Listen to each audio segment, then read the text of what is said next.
Good morning, everyone. How are you today? Good Morning, morning, Good ma'am. Miss. morning, Miss. Morning, ma'am. I hope all of you are doing well and ready to learn. Today, we are going to learn about biographical recontext. We will read a short text about B.J. Habibie and learn about its social function, generic structure, language features, and detailed information from the text. So, let's begin our lesson. Next. Before we start today's lesson, I have questions for you. Do you know B.J. Habibie? And what do you know about him? Yes, Miss. B.J. Habibie was the third president of Indonesia and a famous engineer. Very good, that's correct. B.J. Habibie was one of Indonesia's most inspiring figures. He was known not only as the third president of Indonesia, but also as a brilliant engineer who made important contributions to aircraft technology. Today we will learn about his life through a biographical recontext. By reading the text, we can learn about his experiences, achievements, and contribution to our country. Next.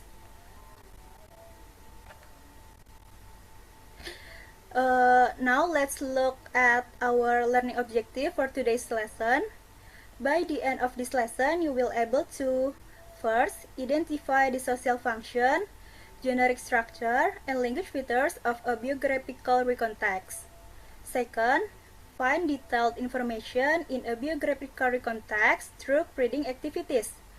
Third, demonstrate understanding of the content of a biographical recontext through reading activities. Next.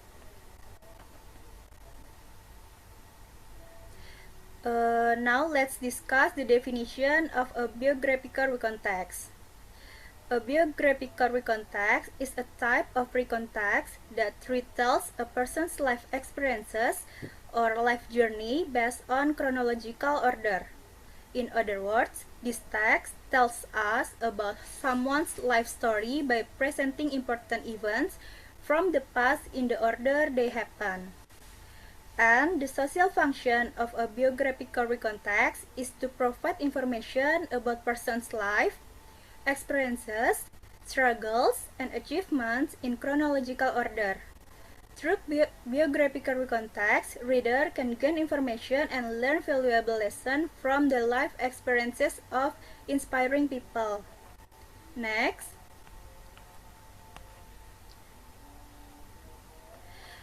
Now let's learn about the generic structure of a biographical recontext. A biographical recontext consists of three parts. The first part is orientation. This part introduces the person being discussed.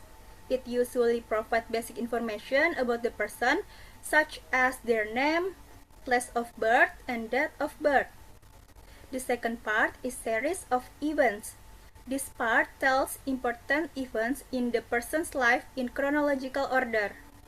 It explains what happened during the person's life journey. The third part is reorientation. This part contains a conclusion, impression, or achievement of the person discussed. It tells us how the person is remembered or what achievement they are known for. Now, I'd like to ask you a question. Why is chronological order important in a biographical recontext?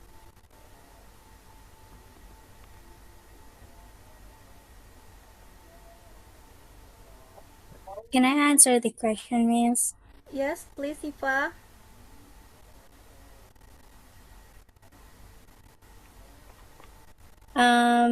Because helps readers understand the events in the correct order and makes the story easier to follow.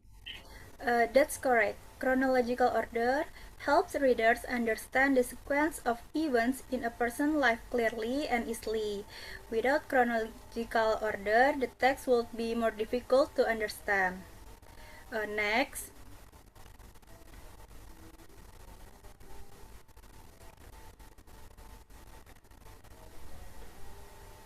Let's discuss the language features of a biographical recontext. The first is specific participant. It means that the text focuses on a particular person.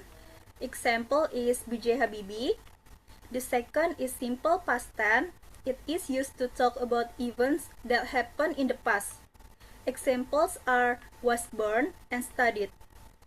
The third is action verb. These verbs show action performed by someone. Examples are moved and worked. The fourth is temporal sequence. It shows the order or events in a person's life. Examples are then and after that. The fifth is adverb of time or place. They show when and where events happen. Examples are in Parepare and in 1936. Next. Now let's read the biographical recontext together. I would like one student to read the text aloud. Could you please read the text for us, lady? Yes, Miss. B.J. Habibie. Baharudin Yusuf Habibie was born in Parepare, Sulawesi on June 25, 1936. He was one of Indonesia's most respected engineers and leaders. He studied engineering in Germany and successfully completed his higher education there. After finishing his studies, he worked in the aviation industry and became known for his contribution to aircraft technology. In 1998, Habibie became the third president of Indonesia. During his leadership, he introduced several reforms and contributed to the development of the country. B.J. Habibie is remembered as an intelligent, hardworking, and inspiring figure of Indonesian history. Thank you, lady. Now let's analyze the text together. The first part is the orientation. It can be found in the first paragraph. This part introduces B.J. Habibie and provides basic information about him, such as his place and date of birth. The second part is the series of events. It can be found in the second and the third paragraphs. This section tells important events in his life, such as studying engineering in Germany, working in the aviation industry, and becoming the third president of Indonesia. Now, who can tell me which part is the reorientation?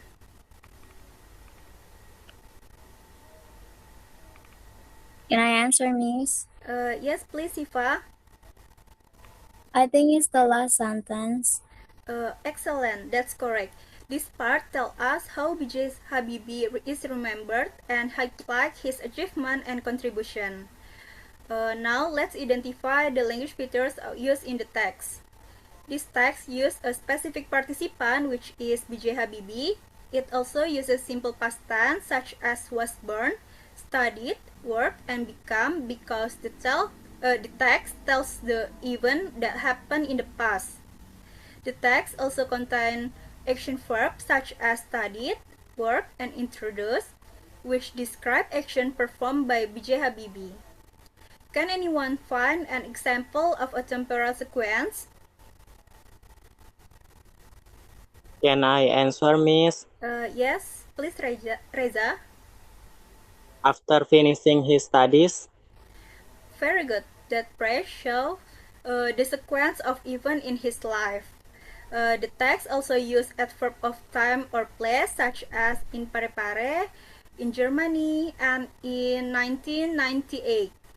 So, from this text, we can see that all the elements of biographical recontext are clearly presented. I'd like to ask one more question. What can we learn from B.J. Habibie's life? May I answer, Miss? Yes, please, lady. We can learn to work hard, keep studying, and contribute to our country. Excellent answer. B.J. Habibie teaches us the importance of education, hard work, and dedication. Next.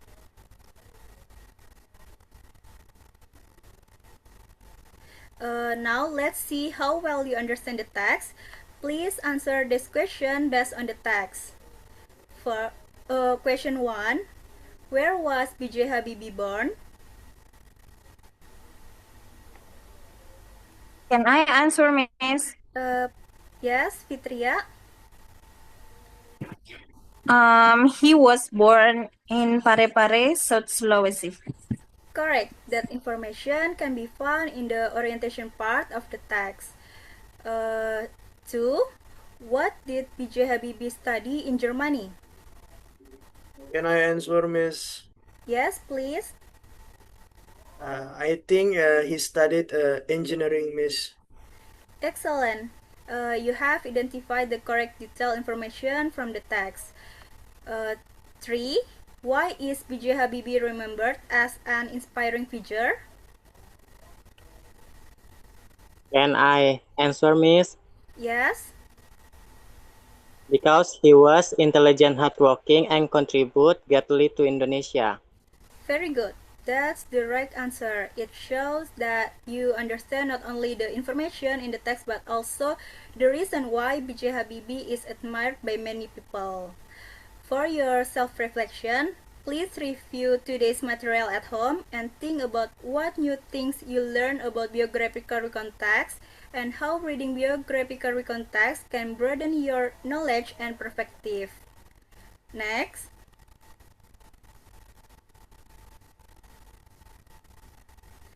In conclusion, a biographical recon text is a type of recon text that retells a person's life experiences, struggles, and achievements in chronological order. It consists of 3 parts: orientation, series of events, and reorientation. It also uses language features such as specific participant, simple past tense, action verbs, temporal sequence, and adverb of time or place. Through biographical recon text, reader can gain information and learn valuable lessons from inspiring people. Next.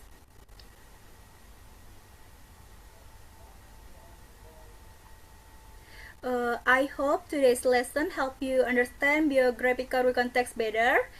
Thank you for your participation. See you in the next class. Goodbye, everyone. Goodbye, Miss. Thank you, Miss. Goodbye. Thank Bye, you. Yes, thank you, goodbye. ma'am. Bye, Miss.